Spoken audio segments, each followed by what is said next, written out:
जय श्री राम। देखिए, तुलसीदास जी महाराज पूर्व जन्म में वाल्मीकि जी थे।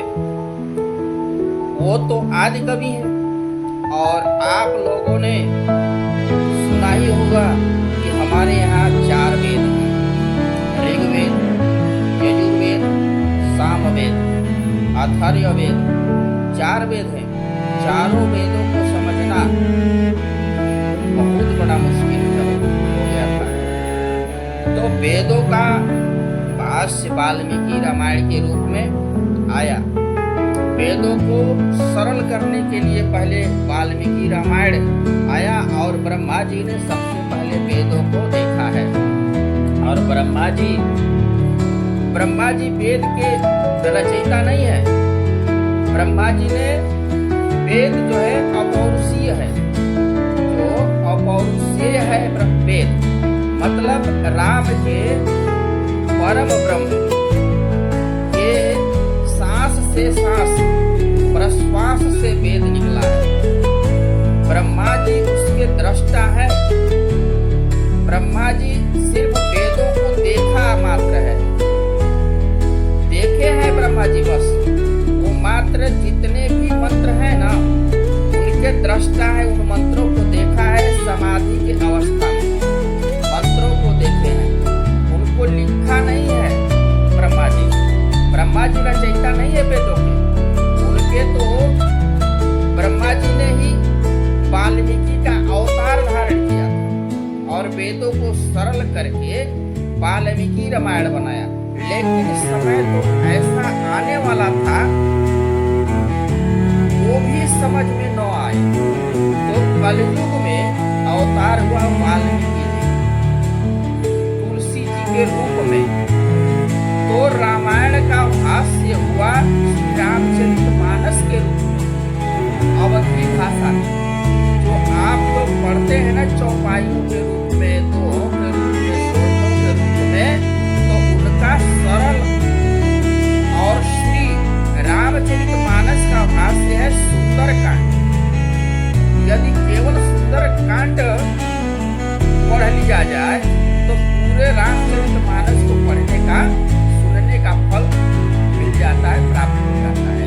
और सुंदरकांड का भाष्य है हनुमान चालीसा।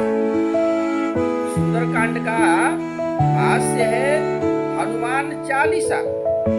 हाँ, सिर्फ हनुमान चालीसा उसका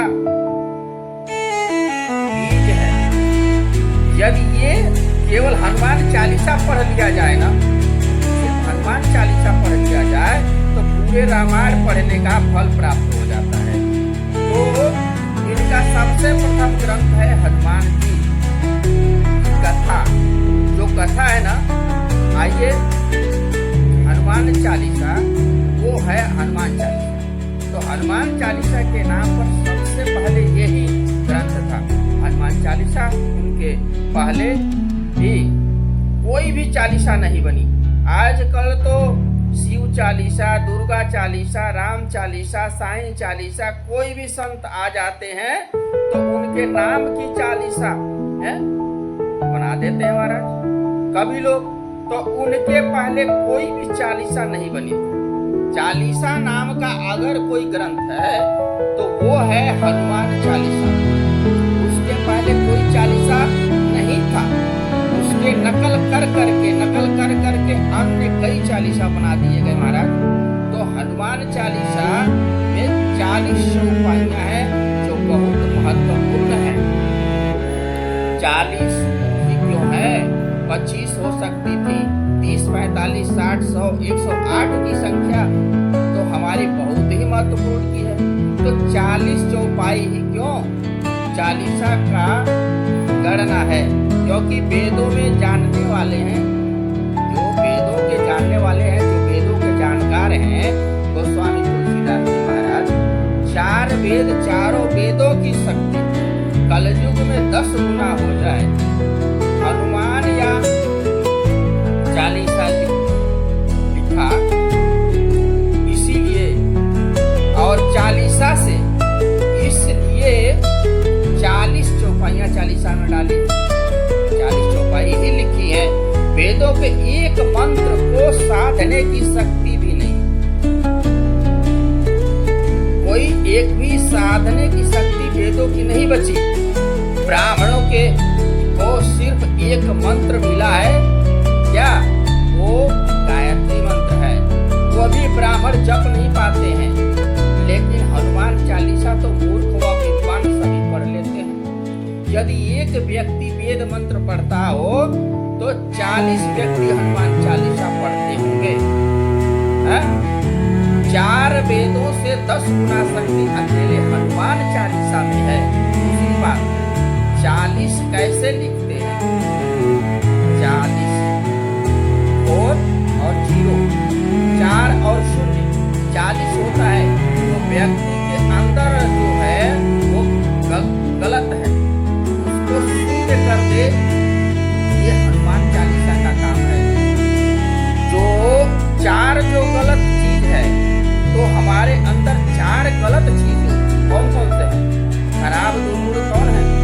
हमारे 4 दुर्गुण को जो शून्य कर दे, जो 4 कमियों को, 4 गलतियों को, 4 बुराइयों को जो कम कर दे, 4 ये में जो शून्य लगा दे, जो 4 गलतियां हैं, 4 बुराइयां हैं, उनमें जो शून्य लगा दे, लग जाता है ना, तो 40 हो जाता है। 4 में जो लग जाता है तो 40 हो जाता है, उसको चालीसा कहते हैं।